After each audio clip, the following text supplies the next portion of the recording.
Bonjour à tous, nouvel épisode des Dessous de table où on va parler encore une fois des conséquences de la politique de Trump, mais aujourd'hui on va se concentrer sur un pays, l'Allemagne. Et c'est la toute première actu réfractaire écrite entièrement par Paul, donc donnez-lui de la force en commentaire. Alors oui, en début de semaine, on a déjà parlé des élections en Allemagne, et sans surprise, c'est la droite incarnée par la CDU qui était en tête, suivie par une percée inquiétante de l'AfD, le parti d'extrême droite allemand. Oui, non mais c'est quoi le rapport entre cet événement et Donald Trump? Eh ben, c'est que derrière, tu as de la géopolitique qu'il faut analyser, et c'est pour ça qu'on va regarder un peu les dessous de table de cette affaire.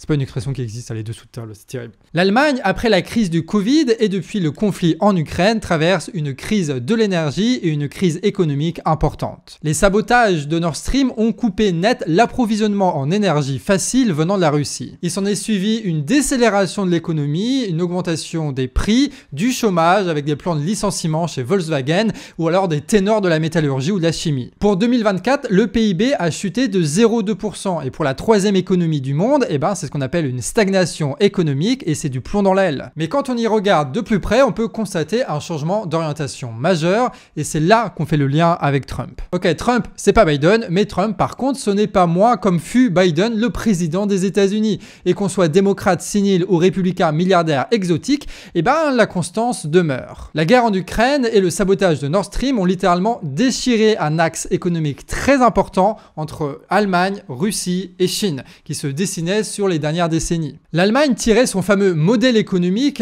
grâce à son puissant impérialisme régional vis-à-vis les pays de l'Est et avec sa brutalité contre les Grecs, les Italiens ou les Espagnols. Mais aussi par son modèle économique d'exportation tourné vers la Chine qui était depuis 2015 son premier client tandis que l'Union européenne était le premier partenaire économique de la Chine. Eh bien il faut croire que les choses changent. Et elles changent même beaucoup, comme quoi il n'y a rien qu'il faut prendre pour acquis. Voici un petit graphique très intéressant qui nous dévoile que le premier semestre 2024, les principaux clients de l'Allemagne, ce sont les États-Unis, qui sont désormais premiers, et surtout la Pologne qui surpasse la Chine. Alors oui, l'économie chinoise connaît des ralentissements économiques, pour différentes raisons, immobilières ou alors de crédit. Mais ça n'explique pas totalement le déclassement de la Chine dans ce classement-là. C'est parce que l'économie états-unienne, dans le cadre de sa réindustrialisation, eh bien, ils vont avoir besoin de beaucoup de ce qu'on appelle des machines-outils, c'est-à-dire des machines qui vont permettre de créer de la production, qui vont permettre de créer des batteries, des voitures, etc. Et il faut savoir que l'économie allemande est l'un des premiers pays exportateurs de ces machines-outils. La production allemande en machines-outils est exportée pour 80%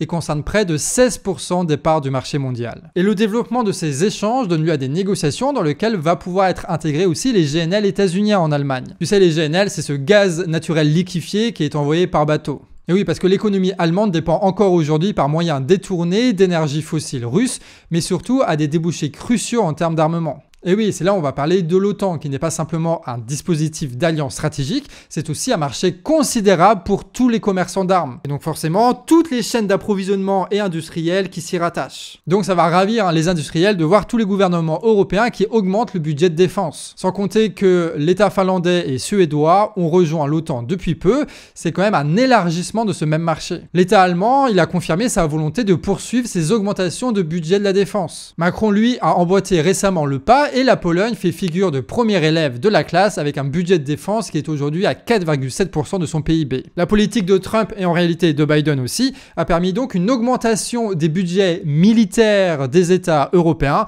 et donc une augmentation du marché de l'armement. Évidemment, ça va retomber à un moment ou à un autre sur des industriels états-uniens qui sont les premiers exportateurs d'armes. Donc c'est du business et en même temps, c'est aussi du contrôle politique parce que si tu contrôles les armes et les systèmes de défense, bon bah t'as des moyens de négociation.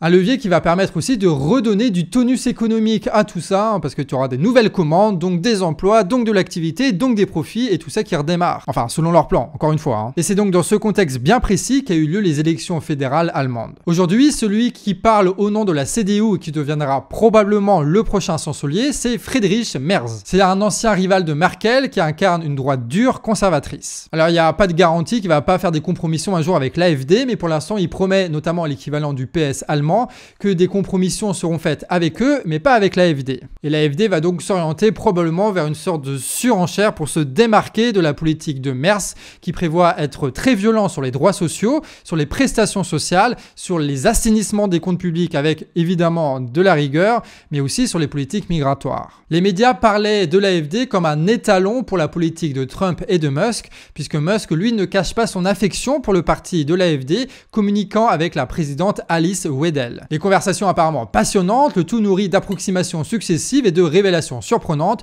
comme le fait que Hitler était en fait un agent communiste. C'est fou comme ils sont vénères contre les communistes, alors que... il n'y a plus vraiment de trucs. L'AfD talonne donc sur la droite de Merz, mais au fond, les directions profondes que ces deux partis se donnent sont bien à des égards similaires. Ancien de BlackRock, Merz s'est positionné sur une politique de ligne dure, plus belliqueuse, portée sur une politique du réarmement. Ce que dit Paul là, ça rejoint les analyses de Chapoutot, qui sont assez éclairantes, et on vous invite à écouter ces conférences. L'objectif ici de la politique états-unienne, c'est de détourner les économies européennes de l'Est, donc la Chine et de la Russie, pour les orienter vers l'Ouest, les États-Unis. Mais ça va nécessiter de grands investissements public avec une augmentation des prix, puisqu'on va chambouler un peu tout ce bordel, ce qui fait que c'est nous, les peuples, qui allons payer. Mais la sortie de crise pour nos dirigeants, c'est le développement de l'industrie de guerre en France, en Allemagne, en Pologne, aux USA. L'Union européenne se prépare, elle, à une armée européenne. En fait, on est face à ce qu'on appelle un jeu à 3 bandes, tu sais, c'est comme au billard. Trump se la joue faiseur de paix en apparence, mais il prépare la guerre par procuration, puisqu'il délègue aux Européens la gestion matérielle de la trêve en Ukraine, impose une augmentation des budgets de l'armement et ferme des débouchés. C'est un peu mettre tout le monde au pied du mur. Merz a d'ores et déjà demandé à la France et au Royaume-Uni un parapluie atomique. Et là, on peut se souvenir de la citation de Jean Jaurès, « Le capitalisme porte en lui la guerre, comme la nuée porte l'orage ». Et vous, que pensez-vous de la situation? Pensez-vous que la guerre pourrait s'étendre? Dites-nous ça en commentaire. C'était donc la toute première vidéo écrite par Paul, n'hésitez pas à l'encourager en commentaire. C'était Monteur Décolonial au montage et Betsy au titre et à la minia. Et nous on se dit à demain 18h pour votre prochaine Actu Réfractaire.